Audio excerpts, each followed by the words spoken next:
What's going on YouTube? This is Lag on Lock here and welcome to week 2 of the Ball State Cardinals Dynasty here on NCAA 10 for the PSP.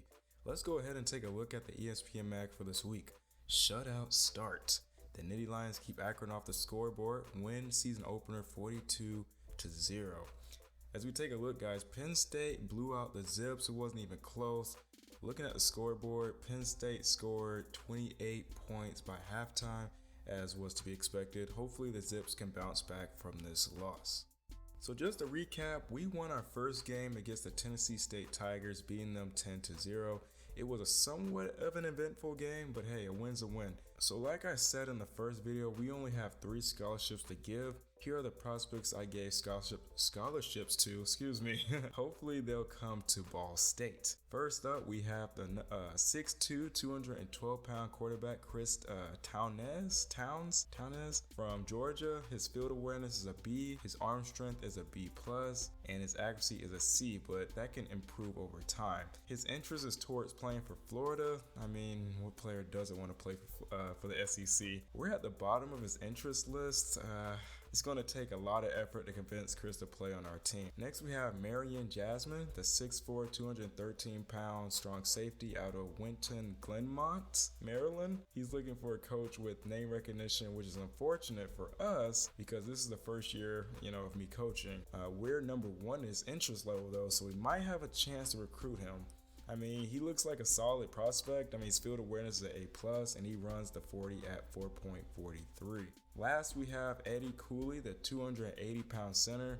I'm not really interested in Eddie. If we get him, we get him. I thought he was going to be a decent prospect, but in this game, they don't show you the ratings of a prospect until you target them. If that makes sense. Besides that, he has us on the bottom of his list. He has his eyes fixated on Tennessee. I think Tennessee's a pretty good team on this game. Heading over to the top 25 after week 1, the Florida Gators are still number 1.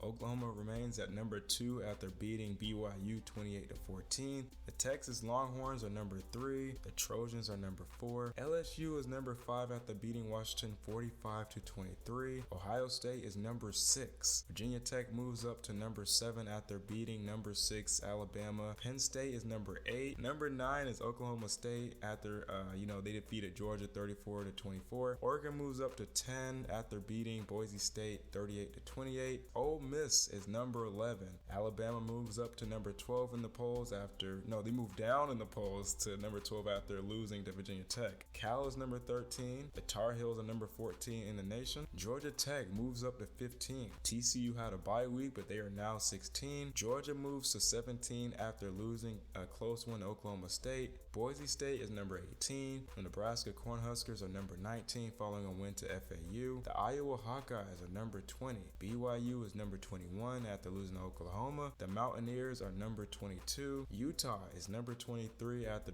defeating Utah State. The Jayhawks are number 24, and the Scarlet Knights are in the top 25 after beating the Bearcats 28-21. Looking at the additional details, USF, Miami, Minnesota, Florida State, Notre Dame, Pitt, and Boston College are inching their way to being in the top 25. Actually, Florida State is trying to get back into the top 25 after losing in week 1. I'm not going into detail about who they lost to because it'll take forever for me to do that every week for every team that's dropped out. Now we're looking at the Heisman Watch, and nothing has changed since the beginning of the season. Carlos Anderson started the season with 7 passing touchdowns. If he keeps that energy throughout the season, he'll certainly win the Heisman. So this week, we're up against the Michigan State Spartans. They are 1-0 so far this year. Their last game, they beat Montana State 33-7. When it comes to their offensive leaders, Griffin is leading in passing, completing 23 passes out of 47 attempts for 183 yards.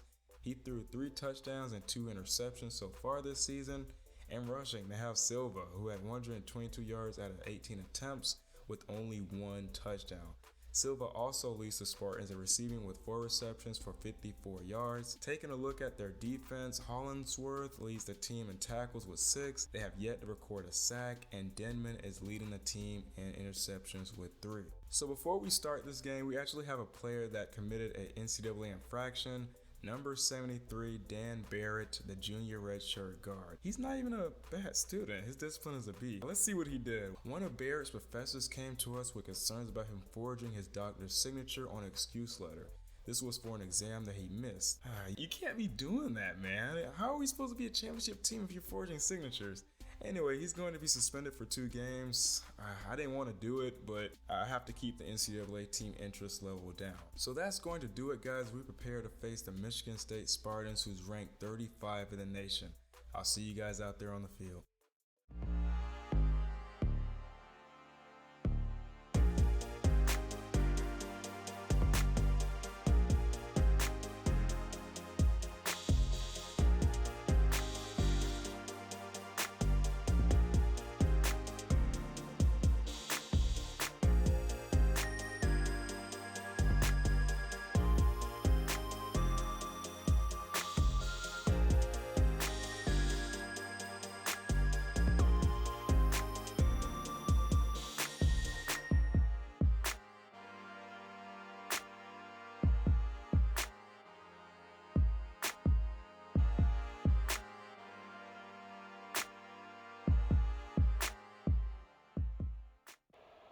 So here we go, guys. We are in week 2 against Michigan State.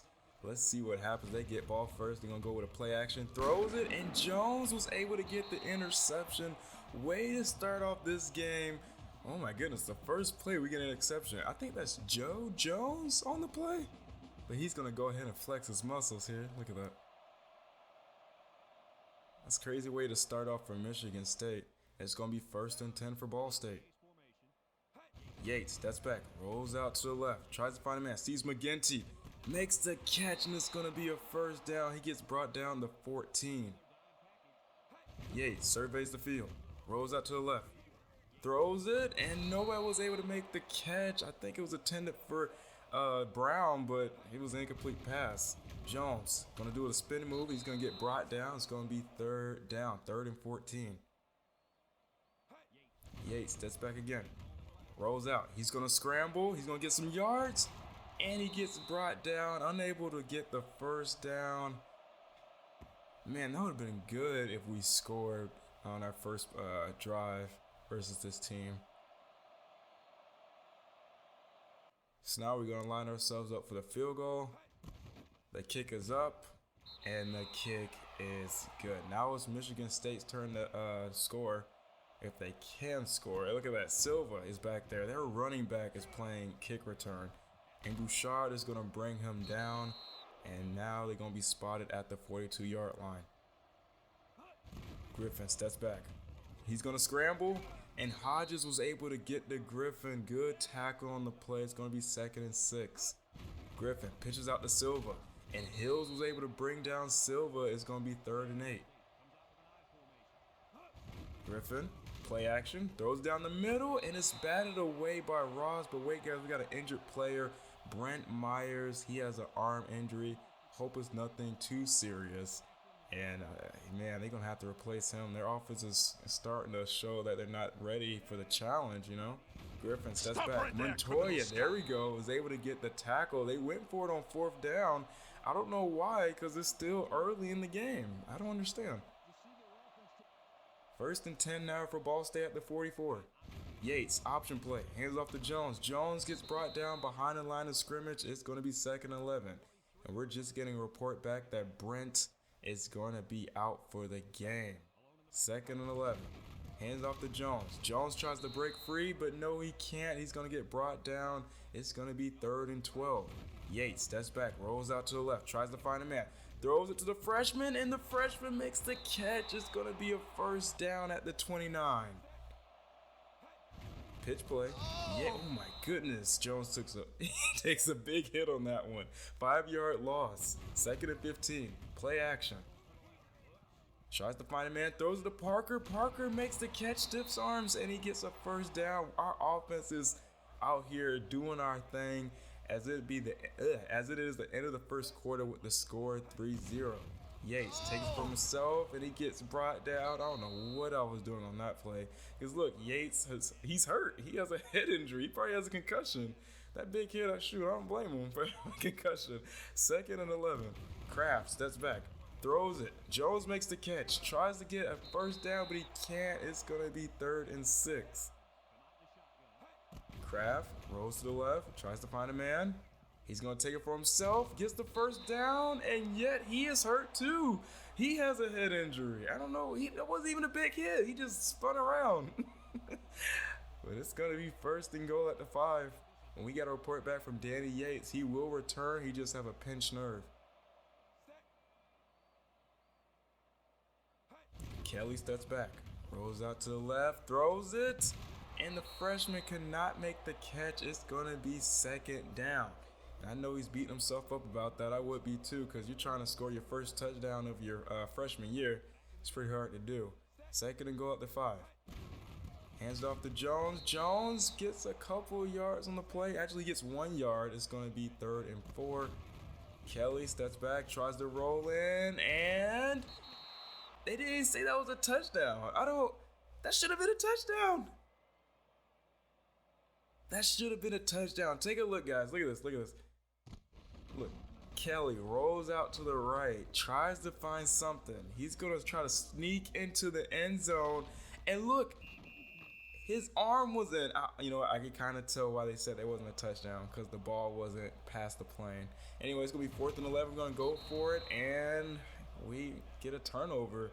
We tried to do a quarterback sneak with Kelly, but it didn't work out. Man, that would have been good. We would have been up by 10 points. Anyway, 1st and 10 for Michigan State. Hands off to Silva. Knows the play action, and the quarterback overthrows the football. It's going to be 2nd and 10. They're at the 1. We can get a safety. No, we can't. As Moore takes it for himself, and it's going to be 3rd and 1. Play action. Parker makes the catch, and I don't know why we didn't bat that away. That should have been 3 and out. But anyway, it's going to be 1st and 10 for the Spartans. Throws it down the middle. Reed with the catch this time. It's going to be a 1st down, ball spot at the 47. We got a report back from Pat Kraft. He has a concussion. He's going to be out for the game. With only a minute left in the 2nd quarter, Griffin steps back. Throws it downfield, going for it all. And Burks makes the catch, and it's going to be a touchdown for Michigan State. A 53-yard touchdown pass. Boy, I hate my secondary. Anyway, 1st and 10. Yates rolls out to the right. Sees Jones. Jones makes the catch, and he's going to sneak his way forward. And he's going to get a 1st down. We're going to use a timeout with 45 seconds left. Yates surveys the field. Tries to find something. Sees McGinty. He makes the catch. Juke, but he can't break the defender. And it's going to be another 1st and 10. We're at the 38. Yates. And he gets brought down. Good thing it wasn't a fumble, though. 2nd and 10. Yates. Looking. Throws to the freshman. The freshman makes the catch. Corey Brown. Let's go. I like Corey Brown. He's a good player. Hope he doesn't transfer anything when he gets like his junior year. Pass it to Jones, and it's going to be intercepted by McAfee. Intercepted by McAfee. Look at that, man. We were so close. All we had to do was score. But anyway, guys, that's going to be halftime with the score 7-3. Yates puts a man in motion. Hands off to Butler. Butler's going to move upfield, and they're not going to give us the 1st down. They're going to stay 2nd and inches. Yates, option play. Robert Jones has it. Juke move, spins out the way. He has plenty of space, makes a defender miss, and he's going to go all the way in for a touchdown. Man, that was an amazing play. You see that juke move, though? Look at that. And then he did a spin move. Look at this. Look at the replay. Broke one defender, spin move, and then look at that. Defender could not catch him, and he was off to the end zone. Now it's going to be 1st and 10 for Michigan State. Trick play there. They handed it off to Reed, and it's going to be 2nd down, 2nd and 12. Griffin throws it to Moore, and Moore makes the catch, but it's going to be 3rd and 6. Play action, throws down the middle, and Burks, this dude again, he makes the catch, and it's going to be 1st and 10 for Michigan State. Griffin scrambles. No one can catch him. Hodges was able to get to him, though. And it's going to be 2nd and 4. Griffin Hands off to Silva, and Silva gets brought down. It's going to be 3rd and 1. Can they convert? Silva, he does convert, man. I don't know why he tackled him and made him go forward. He should have just knocked him backwards. Silva is going to take it, and he gets, oh, I thought it was a first down, but no, it's going to be 2nd and 1. They only have a minute left in this 3rd quarter. Griffin throws it. Burks again. He's open all the time. He has 3 catches in this game. 1st and goal. Griffin throws. And Moore makes the catch, but he was out of bounds. Thank goodness for that, because that would have been crazy for him to score for that right there. Griffin breaks a tackle. He's going to sneak his way into the end zone. Man, I wasn't looking out for Griffin. I thought he was going to just pass, but no, he's going to run it for himself. 1st and 10 now for Ball State. Hands off to Parker. Parker gets brought down behind the line of scrimmage. It'll be 2nd and 14 when 10 seconds left to go. Jones has it, and he gets brought down. And that'll do it for the end of the 3rd quarter with the score 14-10. Start of the 4th quarter now will be 3rd and 8 of the 30. Yates surveys. Sees McGinty. McGinty is on a roll today. He gets a 1st down. Yates tries to find somebody, and it's picked off. I don't know why I threw it over there. He was like covered by 2 guys. Like, I think it was man-to-man too. But yeah, man. McAfee, he gets his 2nd interception of the day. They're going to be spotted at the 39-yard line. Silva, he tries to run ahead, and it's going to be 2nd and 6, 4-yard pickup. Hands off to Silva again, and he gets brought down behind the line of scrimmage by Montoya. It'll be 3rd and 7. Griffin is going to scramble, and Goodman is able to bring him down, the left outside linebacker. Thank goodness, because Griffin, he always, whenever he's in a tough situation, I noticed that. Whenever he's in a tough situation, he'll choose to scramble. Anyway, it's going to be 1st and 10. Yates surveys. McGinty again, man. This dude, his overall is not even high, man. This should be Terrence Parker's game right now. Yates throws down the middle. It'll be the freshman Corey Brown. Breaks a tackle, tries to stiff arm again, but he's brought down. We're going to have to rush the offense. We only have a minute and 26 seconds left in this one. Yates, and he gets sacked, man. Offensive line. Well, actually, it wasn't offensive line's fault. He just, it was like the outside linebacker just rushed. I think he was a cornerback. Anyway, we're going to pass it to Pierre Colston. He gets a 1st down, gets knocked out of bounds. Good play right there. We're going to be at the 30. All we have to do is score. Yates throws it to Parker. Parker makes the catch. I thought that was going to go over his head by the way he threw that football. We only have a minute left. Yates. And he breaks a tackle. He's going to run up. He's going to scramble. And we get a 1st down, and he gets knocked out of bounds. Good play right there. Anyway, it's going to be 1st and 10 with 25 seconds left. Can we score? Can we score? Brown. And it's going to be intercepted. I thought the freshman was open, but I did not see Miller. We have 3 timeouts. I almost forgot. We have 3 timeouts left. So all we have to do is make 1 stop, and then we can get the ball back and we can possibly score.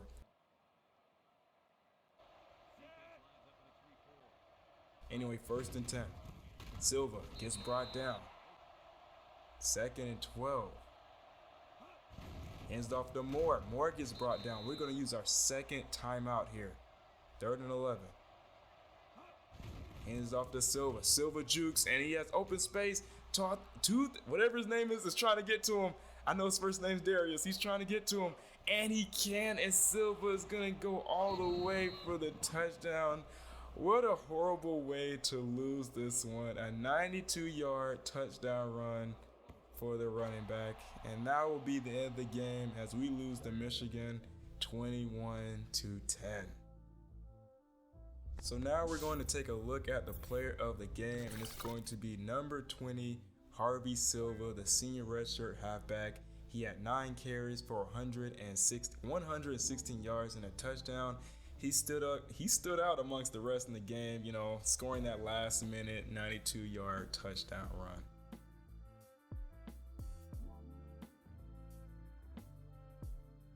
Looking at the game stats, the score was 21-10. We were able to get more first downs than them, getting 13. Our run offense improved compared to our first game against TSU. I was relying on Montoya to have an amazing game like he did in week 1, but we only got to the quarterback twice. Both teams were decent on third down conversions. We were in the red zone 4 times, but we only converted once with a field goal. Man, those interceptions really hurt our offense down the stretch. But on a positive note, we had 380 total yards to their 355. Danny Yates improved tremendously compared to his first game, completing 11 out of his 16 passes for 218 yards and having a QB rating of 145. I just wish he didn't throw 3 interceptions. Hopefully we can learn from this and perform better in our next game. Robert Jones scored his second touchdown of his senior year with that amazing 60-yard touchdown run in the third quarter. McGinty led our team in receptions with four catches for 59 yards. The freshman Corey Brown had 3 receptions for 82. I expected more out of Parker. He only had 2 catches for 28 yards. Robert Jones had 2 receptions for 33 yards, and Pierre Colston had 1 reception for 21 yards. Defensively, Eric Hills led our team in tackles with 7 and tackle for loss with 3. Goodman and Montoya recorded 1 sack apiece, and Morrow kicked a 24-yard field goal. Looking at the players of the week, we have number 17 Dixon, the senior redshirt quarterback from Penn State. Looking at the players of the week, we have number 17 Dixon, the senior redshirt quarterback from Penn State, as they beat Syracuse 49-14. He completed 23 of 27 passes for 309 yards, had 6 carries for 53 yards, and totaled 7 touchdowns. On defense, we have number 5, the senior free safety from USF, as they embarrassed Western Kentucky at home, beating them 34-7. Miller had 2 tackles, one of them being a tackle for loss, 4 interceptions, and 2 forced fumbles. Amazing game for Miller this week. Moving over to the MAC players of the week, number 8 Tanner, the senior quarterback from Ohio, was the MAC offensive player of the week, as he completed 16 of 23 passes for 282 yards and scoring 4 touchdowns against North Texas. Defensively, number 99 Bradford, the senior redshirt left end from Northern Illinois, had 10 tackles, 4 of those for loss, 2 sacks, an interception, a forced fumble, and a fumble recovery to help NIU defeat WIU. So next time we meet, we're on the road again to face the Army Black Knights, who are currently 0-2. That's going to do it, you guys. If you want to see more NCAA action on the PSP, please like, comment, and subscribe, and I'll see you guys in the next one. Take it easy.